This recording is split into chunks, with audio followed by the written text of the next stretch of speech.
පිංකි මොකක්ද උනේ කියන්නකෝ. යන්න සයාගේ. ඔයා හිටපු තැනටම යන්න. හිටපු තැනටම යන්න. මට හරියට තේරෙන්න කියන්න. මොකක්ද උනේ කියන්නකෝ.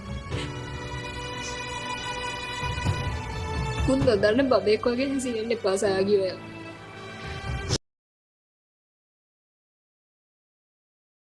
චොකලට් එකක් නැහැ. බම්බුයි චොකලට් එකක් නෙමෙයි මේක. මේක ගෙනෙත් දුන්නේ මගේ කොල්ලා. දැන් තමුසේ කිව්වනේ දෝ කෑවා කියලා. පිස්සුද මං එහෙම තනියම කනවද? මං කන්නේ එක මගේ ලව් එකටත් දීලා. ආකා මට එපා. කාපිය. කෑවේ නැත්නම් කොට ඇරලා තෝගේ ආමාශයට යනකම් මේක ඔබනවා.